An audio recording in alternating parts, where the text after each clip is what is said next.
I started with my grandmother when I was probably like 6 or 7, coming out on the tuna fishing boats, and it just grew from there.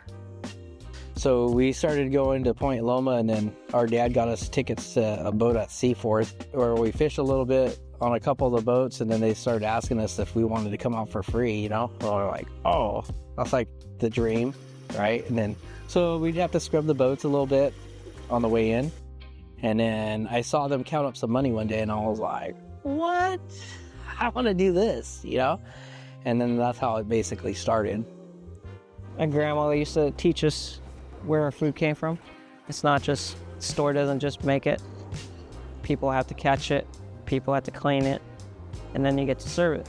So when I bought my boat, all my old bosses told me, a female is what you name the boat after. It's tradition. So my grandma first popped up in my head that she always took us fishing.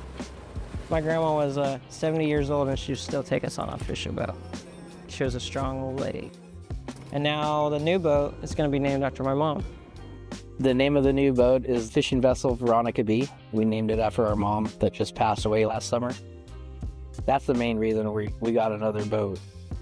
My mom was another significant person in our life. She taught us every fish is good. There's not one good fish and not one bad fish. It's on how you make it and how you prepare it. It's gonna be cool because I'll get to target more of one species, and then my brother will be able to target the other species. We'll be able to spread out and bring 2 products into one place. My old boss, Johnny, set me aside and said, everybody catches rockfish. Everybody catches tuna. If you want to be successful, you need to find a fish that is desirable and there's a market for. I caught some sand dabs one day messing around with my brother and friend, just out joking around when we were looking for rockfish. And I showed Johnny, and Johnny's like, you can sell that. And I was like, all right, let's bring it next week then.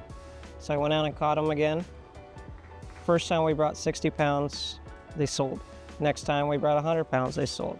And at the market, there was a guy bringing sand dabs once in a while, and I talked to him, and he said 40 to 50 pounds was max. So after 3 years now, me and my brother were up to 200 pounds, no problem. And we got small shops, big restaurants, Michelin star chefs requesting the sand dabs. We fished a lot, but we just never did this style of fishing. And if you would have told me 4 or 5 years ago that I would like to catch sand dabs, you know what I mean? I probably would have been like, what's a sand dab? You know what I mean? I didn't even know what it was, to be honest with you. Start doing it on Jimmy's boat. It's insane. It's like way more fun than I thought we'd ever have catching rockfish, you know, bottom fish. So, little dab. This is sand dab fish. For us, open access is what we can do because we don't have a limited access permit. Limited access is a little expensive for us right now. Open access allows us to fish certain fish at certain weights and certain times of the year. One thing I learned in commercial fishing is nobody's going to tell you how to do it. The best way to learn it is trial and error. Yeah, a lot of trial and error. There's always something that we're trying. You know, most of the time I get off work from working on the boat late afternoon or whatever, and I still go home and work, you know, 3 or 4 hours on different rigs. There's like always something to do. There's always something, like something to make for what we're gonna go do. We use electric powered reels and hydraulic reels now. We started off hand cranking reels.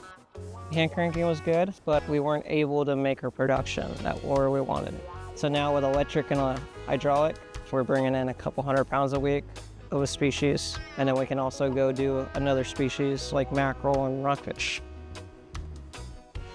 So he definitely has his own style, and I have my own style. So sometimes we butt heads, trying to figure out how we want to accomplish the next goals.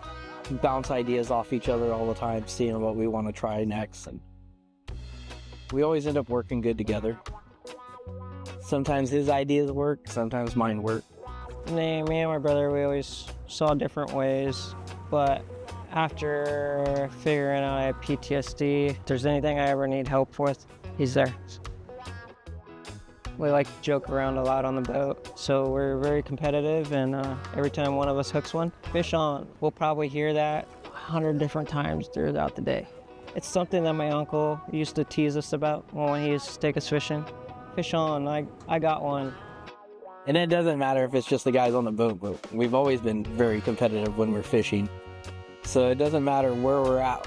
We always like to yell, fish on, you know? It's like, it just like pushes everyone else's buttons, you know? Just lets everybody else know that we're one up on them again, you know? Fish on. Fish on! Yeah, fish on! Come on, dude. Fish on! Fish on, I got one! You see it? You see it? I'm like, oh, dude. Big shoes to fill. It's the junior guys, because you got these senior guys that have been commercial fishermen, and they really have a lot of knowledge that are just stored up in their heads. And me and my brother try every day to just try to get part of it, try to be some part.